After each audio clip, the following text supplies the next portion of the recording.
NDA CM ರೇಸ್ನಲ್ಲಿ ಗೆದ್ರ ಕುಮಾರಣ್ಣ. BJP ದೋಸ್ತಿನೂ ಬೇಕು, CM ಕುರ್ಚಿನೂ ಬೇಕು. ಹೇಗಿದೆ ನೋಡಿ ಕುಮಾರಣ್ಣನ ಮಾಸ್ಟರ್ ಪ್ಲಾನ್. 2028ರ ವಿಧಾನಸಭಾ ಚುನಾವಣೆಗೆ ಇನ್ನು 2 ವರ್ಷ ಟೈಮ್ ಇದೆ. ಆದ್ರೆ ಅದಾಗಲೇ ಕಮಲದಳ ಪಕ್ಷಗಳು ಆ ಚುನಾವಣೆ ಗೆದ್ದಂತೆ ಫೀಲ್ ಆಗ್ತಿವೆ. ಜೊತೆಗೆ 2028ರಲ್ಲಿ ಕಮಲದಳ ದೋಸ್ತಿ ಸರ್ಕಾರ ಅಸ್ತಿತ್ವಕ್ಕೆ ಬಂದ್ರೆ ಎನ್ಡಿಎ ಸಿಎಂ ಅಭ್ಯರ್ಥಿ ಯಾರಾಗಬೇಕು ಅನ್ನೋ ರೇಸ್ ಕೂಡ ಅದಾಗಲೇ ಶುರುವಾಗಿದೆ. ಈ ನಡುವೆ ಈ ರೇಸಲ್ಲಿ ಕುಮಾರಣ್ಣ ಗೆದ್ದಿದ್ದಾರೆ. 2028ರಲ್ಲಿ ಕಮಲದಳ ದೋಸ್ತಿ ಸರ್ಕಾರ ಬಂದ್ರೆ ಕುಮಾರಣ್ಣ ಸಿಎಂ ಆಗೋದು ಗ್ಯಾರಂಟಿ ಅನ್ನೋ ರಾಜಕೀಯ ವಿಶ್ಲೇಷಣೆಗಳು ಸೋಷಿಯಲ್ ಮೀಡಿಯಾದಲ್ಲಿ ನಡೀತಿವೆ. ಹಾಗಾದ್ರೆ ಕುಮಾರಣ್ಣ ಹೆಣದ ಮಾಸ್ಟರ್ ಪ್ಲಾನ್ ಹೇಗಿದೆ? ಏನಿದು ಬಿಜೆಪಿ ದೋಸ್ತಿನೂ ಬೇಕು, ಸಿಎಂ ಕುರ್ಚಿನೂ ಬೇಕು ಅನ್ನೋ ಖತರ್ನಾಕ್ ಪ್ಲಾನ್ ಅಂದ್ರ ಅದನ್ನ ಡೀಟೇಲ್ ಆಗಿ ತೋರಿಸ್ತೀವಿ. ಆದ್ರೆ ಅದಕ್ಕಿಂತ ಮೊದಲು ಹಲೋ ಕನ್ನಡ ಯೂಟ್ಯೂಬ್ ಚಾನಲ್ ಅನ್ನ ಸಬ್ಸ್ಕ್ರೈಬ್ ಮಾಡ್ಕೊಳ್ಳಿ. ಹಾಗೇನೇ ಪಕ್ಕದಲ್ಲಿರೋ ಬೆಲ್ ಬಟನ್ ಅನ್ನು ಪ್ರೆಸ್ ಮಾಡಿ. ನಮ್ಮ ಕರ್ನಾಟಕ ಪಾಲಿಟಿಕ್ಸ್ ನಲ್ಲಿ ಒಂದು ಗಾದೆ ಇದೆಯಲ್ವಾ, ಮದುವೆ ಮುಂಚೆನೆ ಮಗುಗೆ ಹೆಸರಿಟ್ರು ಅಂತ. ಸದ್ಯ ಕಮಲದಳ ಅಂದ್ರೆ ಬಿಜೆಪಿ ಮತ್ತು ಜೆಡಿಎಸ್ ಮೈತ್ರಿ ಗತಿಯು ಹಾಗೆ ಆಗಿದೆ. 2028ರ ವಿಧಾನಸಭಾ ಚುನಾವಣೆಗೆ ಇನ್ನು 2 ವರ್ಷ ಟೈಮ್ ಇದೆ. ಆದ್ರೆ ಅದಾಗಲೇ ಅಪೋಸಿಷನ್ ಗ್ಯಾಂಗ್ ನಾವೇ ಗೆದ್ಬಿಟ್ವಿ ಅನ್ನೋ ಫೀಲ್ ನಲ್ಲಿದ್ದಾರೆ. ಜೊತೆಗೆ 2028ರಲ್ಲಿ ನಾವೇನಾದ್ರೂ ಅಧಿಕಾರಕ್ಕೆ ಬಂದ್ರೆ ಸಿಎಂ ಯಾರು ಗೊತ್ತಾ? ಅದು ನಮ್ಮ ಕುಮಾರಣ್ಣನೇ ಅನ್ನೋ ಟಾಕ್ ಸೋಷಿಯಲ್ ಮೀಡಿಯಾದಲ್ಲಿ ಫುಲ್ ವೈರಲ್ ಆಗ್ತಿದೆ. ಸದ್ಯಕ್ಕೆ ಜೆಡಿಎಸ್ ಪರಿಸ್ಥಿತಿ ನೋಡಿದ್ರೆ ಅಷ್ಟೊಂದು ಈಸಿಯಾಗಿ ಏನಿಲ್ಲ. ಕಳೆದ ಎಲೆಕ್ಷನ್ ನಲ್ಲಿ 19 ಸೀಟ್ ಗೆದ್ದಿದ್ದ ದಳಪತಿಗಳು ರೀಸೆಂಟ್ ಉಪಚುನಾವಣೆಯಲ್ಲೂ ಸೋತು ಈಗ 18ಕ್ಕೆ ಬಂದು ನಿಂತಿದ್ದಾರೆ. ಆದ್ರೆ ಪ್ಲಸ್ ಪಾಯಿಂಟ್ ಏನಪ್ಪಾ ಅಂದ್ರೆ ಬಿಜೆಪಿ ಜೊತೆ ದೋಸ್ತಿ ಮಾಡಿಕೊಂಡು ಕುಮಾರಣ್ಣ ಈಗ ఢిಲ್ಲಿಯಲ್ಲಿ ಕೇಂದ್ರ ಸಚಿವರಾಗಿದ್ದಾರೆ. ಒಂದು ಎಂಪಿ ಸೀಟು ಕೈಯಲ್ಲಿದೆ. ಆದ್ರೆ ಅಸಲಿ ಟ್ವಿಸ್ಟ್ ಇರೋದೇ ಇಲ್ಲಿ. ಕುಮಾರಣ್ಣನಿಗೆ ಈಗ ಬಿಜೆಪಿಯ ದೋಸ್ತಿನೂ ಬೇಕು, ಈ ಕಡೆ ಜೆಡಿಎಸ್ ಅನ್ನೋ ಪ್ರಾದೇಶಿಕ ಪಕ್ಷದ ಅಸ್ತಿತ್ವನೂ ಉಳ್ಕೋಬೇಕು. ಇದೊಂಥರ ಕತ್ತಿ ಅಲುಗಿನ ಮೇಲಿನ ನಡಿಗೆ ಅಲ್ವಾ?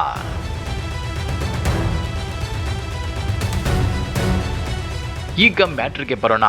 2028ಕ್ಕೆ ಮೈತ್ರಿ ಯಾಕೆ ಅನಿವಾರ್ಯ ಅನ್ಕೊಂತೀರಾ? ಫಸ್ಟ್ ಬಿಜೆಪಿನ ತಗೊಳ್ಳೋಣ. ಬಿಜೆಪಿಯಲ್ಲಿ ಒಳಗೊಳಗೆ ನಡೀತಿರೋ ಕೋಳಿ ಜಗಳ ಎಲ್ಲರಿಗೂ ಗೊತ್ತಿರೋದೆ. ನಮ್ಮ ಮುಂದಿನ ಸಿಎಂ ಕ್ಯಾಂಡಿಡೇಟ್ ಯಾರು ಅನ್ನೋ ಗೊಂದಲ ಅವರಿಗೆ ಇದೆ. ಅದರಲ್ಲೂ ವಿಜಯೇಂದ್ರ ಅವರನ್ನ ಬದಲಾಯಿಸಬೇಕು ಅಂತ ಒಂದು ಬ್ಯಾಚ್ ಪಟ್ಟು ಹಿಡಿದು ಕೂತಿದೆ. ಮೊನ್ನೆ ಸದಾನಂದ ಗೌಡ್ರದ್ದು ಎನ್ನಲಾದ ಆಡಿಯೋ ವೈರಲ್ ಆಗಿದ್ದನ್ನ ನೋಡಿದ್ರಲ್ಲ. ಹಂಗಾಗಿ ನಮಗೆ ಡೈರೆಕ್ಟ್ ಮೆಜಾರಿಟಿ ಬರಲ್ಲ ಅನ್ನೋದು ಬಿಜೆಪಿ ಲೀಡರ್ಸ್ಗೆ ಗ್ಯಾರಂಟಿ ಆಗ್ಬಿಟ್ಟಿದೆ. ಅದರಲ್ಲೂ ಹಳೆ ಮೈಸೂರು ಭಾಗ ಇದೆಯಲ್ಲ, ಅಲ್ಲಿ ಕಾಂಗ್ರೆಸ್ಗೆ ಟಕ್ಕರ್ ಕೊಡಬೇಕು ಅಂದ್ರೆ ಜೆಡಿಎಸ್ ಬೆಂಬಲ ಇಲ್ಲದೆ ಬಿಜೆಪಿಗೆ ಒಂದು ಹೆಜ್ಜೆನೂ ಇಡೋಕ್ಕಾಗಲ್ಲ. ಸೊ ಬಿಜೆಪಿಗೆ ಕುಮಾರಣ್ಣ ಅನಿವಾರ್ಯ. ಹಾಗಿದ್ರೆ ಜೆಡಿಎಸ್ಗೆ ಲಾಸ್ ಅಲ್ವಾ ಅಂದ್ರೆ ಅಲ್ಲೇ ಇರೋದು ದೊಡ್ಡ ತಲೆನೋವು. ಏಕಾಂಗಿಯಾಗಿ ಸ್ಪರ್ಧಿಸಿದ್ರೆ ಗೆಲ್ಲೋದು ಕಷ್ಟ ಅಂತ ಲೋಕಸಭೆಯಲ್ಲಿ ಮೈತ್ರಿ ಮಾಡಿಕೊಂಡು ಏನೋ ಕೇಂದ್ರ ಮಂತ್ರಿ ಪೋಸ್ಟ್ ಸಿಕ್ತು, ಓಕೆ. ಆದ್ರೆ ಅಸೆಂಬ್ಲಿ ಎಲೆಕ್ಷನ್ ಬರೋವಷ್ಟರಲ್ಲಿ ಕತೆ ಬೇರೆ ಇರುತ್ತೆ. ಕೆಲವು ಜೆಡಿಎಸ್ ಶಾಸಕರಿಗೆ ಈ ಮೈತ್ರಿ ಒಳಗೊಳಗೆ ಇಷ್ಟವಿಲ್ಲ. ಯಾಕಂದ್ರೆ ಜೆಡಿಎಸ್ ನ ಕೆಲವು ಕ್ಷೇತ್ರಗಳಲ್ಲಿ ಅಲ್ಪಸಂಖ್ಯಾತರ ವೋಟ್ಸ್ ತುಂಬಾ ಇಂಪಾರ್ಟೆಂಟ್. ಈಗ ಬಿಜೆಪಿ ಜೊತೆ ಹೋದ್ರೆ ಆ ವೋಟ್ ಕೈತಪ್ಪೋ ಭಯ ಶಾಸಕರಿಗಿದೆ. ಅಂದ್ರೆ ದಳಪತಿಗಳು ಈಗ ಅಡಕತ್ತೆರೆಯಲ್ಲಿ ಸಿಕ್ಕಿ ಹಾಕೊಂಡಂತಾಗಿದೆ. ಮೈತ್ರಿ ಬಿಡೋಕ್ಕೂ ಆಗ್ತಿಲ್ಲ, ಪಕ್ಷದ ಅಸ್ತಿತ್ವ ಕಳೆದುಕೊಳ್ಳೋಕ್ಕೂ ರೆಡಿ ಇಲ್ಲ. ರಾಜ್ಯ ಬಿಜೆಪಿಯೊಳಗಿನ ಸಮಸ್ಯೆಯೇ ಜೆಡಿಎಸ್ಗೆ ಬಂಡವಾಳ. ಬಿಜೆಪಿ ನಾಯಕರನ್ನ ಸೈಡ್ ಲೈನ್ ಮಾಡಿ ಎಚ್ಡಿಕೆ ಫ್ರಂಟ್ ಲೈನ್ಗೆ. ಹೌದು ವೀಕ್ಷಕರೇ, 2028ರ ಸಿಎಂ ಯಾರಾಗಬೇಕು ಅನ್ನೋ ರಣತಂತ್ರ ಕಮಲದಳ ಪಕ್ಷಗಳಲ್ಲಿ ಒಳಗೊಳಗೆ ರೆಡಿ ಆಗ್ತಿದೆ. ಅದಕ್ಕೆ ಕುಮಾರಸ್ವಾಮಿ ಈಗಾಗಲೇ ಗೇಮ್ ಶುರು ಮಾಡಿಬಿಟ್ಟಿದ್ದಾರೆ. ಇದು ಆರ್ ಅಶೋಕ್ ಮತ್ತು ಬಿವೈ ವಿಜಯೇಂದ್ರ ಅವರಿಗೆ ಅರ್ಥವಾಗಿದೆಯೋ ಇಲ್ವೋ ಗೊತ್ತಿಲ್ಲ. ಹಾಗಾದ್ರೆ ಕುಮಾರಣ್ಣ ಶುರು ಮಾಡಿರೋ ಆ ಗೇಮ್ ಹೇಗಿದೆ ಅದನ್ನು ಒಂದ್ ಸ್ವಲ್ಪ ಬಿಡಿಸಿ ಹೇಳ್ತೇವೆ ನೋಡಿ. ಸದ್ಯದ ಪರಿಸ್ಥಿತಿ ನೋಡಿದ್ರೆ ರಾಜ್ಯ ಬಿಜೆಪಿಯಲ್ಲಿ ಒಳಗೊಳಗೆ ಏನು ನಡೀತಿದೆ ಅನ್ನೋದು ಜಗಜ್ಜಾಹೀರಾಗ್ತಿದೆ. ಆಂತರಿಕ ಭಿನ್ನಾಭಿಪ್ರಾಯ, ಬಣ ರಾಜಕೀಯ, ಲೀಡರ್ಶಿಪ್ ಗೊಂದಲ, ಇದನ್ನೆಲ್ಲ ನೀವು ದಿನ ನ್ಯೂಸ್ ಅಲ್ಲಿ ನೋಡ್ತಾನೆ ಇರ್ತೀರಾ. ಆದ್ರೆ ಇದೇ ಗ್ಯಾಪ್ ಅನ್ನೇ ಅಡ್ವಾಂಟೇಜ್ ಮಾಡ್ಕೊಳ್ಳೋಕೆ ಜೆಡಿಎಸ್ ಒಂದು ಭರ್ಜರಿ ಪ್ಲಾನ್ ಮಾಡ್ತಿದೆ. ಬಿಜೆಪಿಯ ಈ ಮೈನಸ್ ಪಾಯಿಂಟ್ ಗಳನ್ನೇ ಬಳಸಿಕೊಂಡು ಮುಂಬರುವ ಎಲೆಕ್ಷನ್ಗೆ ಮೈತ್ರಿಕೂಟದ ಮೇನ್ ಫೇಸ್ ಆಗಿ ಕುಮಾರಣ್ಣನನ್ನ ಪ್ರೊಜೆಕ್ಟ್ ಮಾಡೋಕೆ ಜೆಡಿಎಸ್ ನಾಯಕರು ಫುಲ್ ಆಕ್ಟಿವ್ ಆಗಿದ್ದಾರೆ. ಅದಕ್ಕೆ ಪೂರಕ ಅನ್ನೋ ಹಾಗೆ ಇತ್ತೀಚೆಗೆ ಕುಮಾರಸ್ವಾಮಿ ಅವರು ಕೂಡ ಸೂಕ್ತ ಸಮಯದಲ್ಲಿ ನಾನು ಮತ್ತೆ ರಾಜ್ಯ ರಾಜಕಾರಣಕ್ಕೆ ಮರಳುತ್ತೇನೆ ಅಂತ ಒಂದು ಸಣ್ಣ ಸುಳುವು ಕೊಟ್ಟಿದ್ದಾರೆ. ಅಂದ್ರೆ ಡೆಲ್ಲಿಯಿಂದ ಮತ್ತೆ ಗಲ್ಲಿಗೆ ಬರೋಕೆ ಆಲ್ರೆಡಿ ರೂಟ್ ಮ್ಯಾಪ್ ರೆಡಿ ಆಗ್ತಿದೆ ಅನ್ಸುತ್ತೆ ಅಲ್ವಾ? ಹಾಗಂತ ಕುಮಾರಣ್ಣ ಸುಮ್ನೆ ಕೂತಿದ್ದಾರಾ? ಖಂಡಿತ ಇಲ್ಲ. ಒಂದು ಕಡೆ ಬಿಜೆಪಿ ಹೈಕಮಾಂಡ್ ವಿಶ್ವಾಸ ಉಳಿಸಿಕೊಳ್ಳೋದು, ಇನ್ನೊಂದೆಡೆ ರಾಜ್ಯ ರಾಜಕೀಯದಲ್ಲೂ ಹಿಡಿತ ಸಾಧಿಸೋದು. ಹೀಗೆ ಎರಡನ್ನು ಸೂಪರ್ ಆಗಿ ಬ್ಯಾಲೆನ್ಸ್ ಮಾಡ್ತಿದ್ದಾರೆ. ಅಷ್ಟೇ ಯಾಕೆ, ಇತ್ತೀಚೆಗೆ ಬಿಜೆಪಿ ರಾಜ್ಯಾಧ್ಯಕ್ಷ ಬಿವೈ ವಿಜಯೇಂದ್ರ ಅವರನ್ನ ಭೇಟಿಯಾಗಿ ಬಿಗ್ ಡಿಸ್ಕಷನ್ ಕೂಡ ಮಾಡಿದ್ದಾರೆ. ಯಾಕಂದ್ರೆ ಇಬ್ರು ಸೇರಿ ಶೀಘ್ರದಲ್ಲೇ ಒಂದು ಸಮನ್ವಯ ಸಮಿತಿ ರಚನೆ ಮಾಡೋ ಸಾಧ್ಯತೆ ಇದೆ. ಇನ್ನ ಜೆಡಿಎಸ್ಗೆ ಇರೋ ಅತಿ ದೊಡ್ಡ ಪ್ಲಸ್ ಪಾಯಿಂಟ್ ಅಂದ್ರೆ ಮಾಜಿ ಪ್ರಧಾನಿ ದೇವೇಗೌಡರಿಗೆ ಪ್ರಧಾನಿ ಮೋದಿ ಮತ್ತು ಅಮಿತ್ ಶಾ ಅವರ ಜೊತೆ ಇರೋ ಕ್ಲೋಸ್ ಬಾಂಡಿಂಗ್ ಮೈತ್ರಿಗೆ ದೊಡ್ಡ ಆನೆಬಲ ತಂದಿದೆ. ಅದರ ಜೊತೆಗೆ ಬಿಜೆಪಿ ರಾಷ್ಟ್ರೀಯ ಅಧ್ಯಕ್ಷ ನಿತಿನ್ ನಬೀನ್ ಅವರ ಜೊತೆಗೂ ಕುಮಾರಣ್ಣ ಒಳ್ಳೆ ಸಂಬಂಧ ಇಟ್ಕೊಂಡಿದ್ದಾರೆ. ಮೊನ್ನೆ ನಡೆದ ವಿಧಾನ ಪರಿಷತ್ ಎಲೆಕ್ಷನ್ ನಲ್ಲಿ ಎನ್ಡಿಎ ಶಾಸಕರ ಕ್ರಾಸ್ ವೋಟಿಂಗ್ ಆಗಿತ್ತಲ್ಲ, ಅದರ ಬಗ್ಗೆನೂ ಇಬ್ರು ಸೀರಿಯಸ್ ಆಗಿ ಚರ್ಚೆ ಮಾಡಿದ್ದಾರೆ ಅನ್ನೋ ಸುದ್ದಿ ಇದೆ. ಇಲ್ಲಿ ನೀವು ಗಮನಿಸಬೇಕಾದ ಇನ್ನೊಂದು ಮುಖ್ಯವಾದ ಮ್ಯಾಟ್ರ್ ಇದೆ.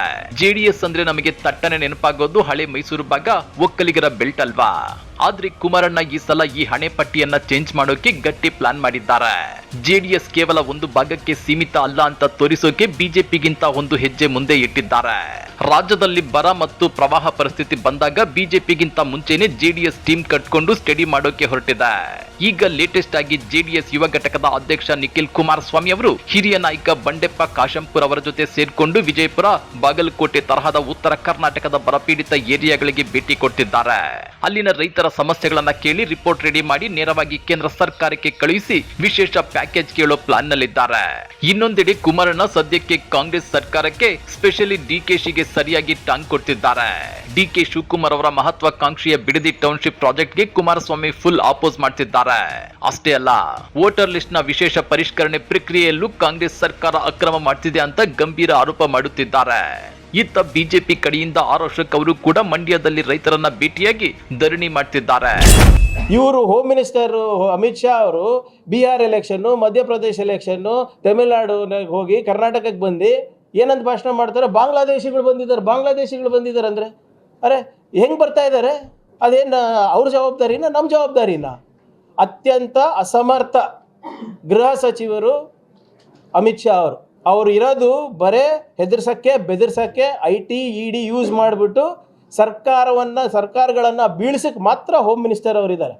ಅದು ಬಿಟ್ಟರೆ ಬೇರೆ ಯಾವ ಕೆಲಸನೂ ಮಾಡಕ್ತಾ ಇರಲಿಲ್ಲ. ಒಟ್ಟಿನಲ್ಲಿ ಆಡಳಿತ ಪಕ್ಷದ ವಿರುದ್ಧ ಹೋರಾಟ ಮಾಡೋಕೆ ಬಿಜೆಪಿ ಜೆಡಿಎಸ್ ಇಬ್ರು ಪೈಪೋಟಿಗೆ ಬಿದ್ದಿದ್ದಾರೆ. ಅದೇನೇ ಇದ್ರೂ ಕುಮಾರಸ್ವಾಮಿ ಅವರ ನಡೆ ಮೈತ್ರಿಯಲ್ಲಿ ಹಾವು ಸಾಯಬಾರದು, ಕೋಲು ಮುರಿಬಾರದು ಅನ್ನೋ ರೀತಿ ಇದೆ. ಜೊತೆಗೆ ಕರ್ನಾಟಕದಲ್ಲಿ ಒಕ್ಕಲಿಗರ ಏಕಮೇವ ದ್ವಿತೀಯ ನಾಯಕರಾಗಿ ಹೊರಹೊಮ್ಮುತ್ತಿರೋ ಡಿಕೆಶಿ ಸ್ಪೀಡ್ಗೆ ಬ್ರೇಕ್ ಹಾಕಬೇಕು.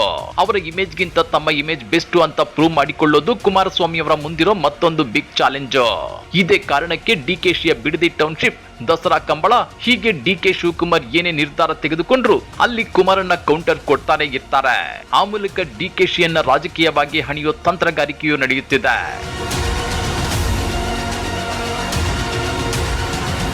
ಸೊ ಫ್ರೆಂಡ್ಸ್, ಇದಿಷ್ಟು ಸದ್ಯಕ್ಕೆ ಕರ್ನಾಟಕದಲ್ಲಿ ನಡೆಯುತ್ತಿರೋ ಹೈ ವೋಲ್ಟೇಜ್ ರಾಜಕೀಯದ ಇನ್ಸೈಡ್ ಸ್ಟೋರಿ. ಒಂದಂತೂ ನಿಜ, 2028ರ ಎಲೆಕ್ಷನ್ಗೆ ಇನ್ಮುಂದೆ ದಿನದಿನವೂ ಹೊಸ ಈಕ್ವೇಷನ್ಸ್ ಕ್ರಿಯೇಟ್ ಆಗೋದ್ರಲ್ಲಿ ಡೌಟೇ ಇಲ್ಲ. ಹಾಗಾದ್ರೆ 2028ರ NDA ಮೈತ್ರಿಕೂಟದ CM ಅಭ್ಯರ್ಥಿ ಕುಮಾರಣ್ಣ ಸೂಕ್ತನಾ, ಅಥವಾ ಬಿಜೆಪಿಯಿಂದ ಬೇರೆ ಯಾರಾದ್ರೂ ಲೀಡರ್ ಬರ್ಬೇಕಾ? ನಿಮ್ಮ ಅನಿಸಿಕೆಯನ್ನ ಕೆಳಗಡೆ ಕಮೆಂಟ್ ಬಾಕ್ಸ್ ನಲ್ಲಿ ತಿಳಿಸಿ. ಹಾಗೇನೇ ವಿಡಿಯೋ ಇಷ್ಟ ಆಗಿದ್ರೆ ಲೈಕ್ ಮಾಡಿ, ನಿಮ್ಮ ಫ್ರೆಂಡ್ಸ್ಗೂ ಶೇರ್ ಮಾಡಿ. ನೀವಿನ್ನೂ ನಮ್ಮ ಚಾನೆಲ್ಗೆ ಸಬ್ಸ್ಕ್ರೈಬ್ ಮಾಡ್ಕೊಂಡಿಲ್ಲ ಅಂದ್ರೆ ಈ ಕೂಡಲೇ ಸಬ್ಸ್ಕ್ರೈಬ್ ಮಾಡ್ಕೊಳ್ಳೋದನ್ನ ಮರಿಬೇಡಿ. ಸಿಗೋಣ ಮುಂದಿನ ಇಂಟ್ರೆಸ್ಟಿಂಗ್ ವಿಡಿಯೋದಲ್ಲಿ. Thank you, bye.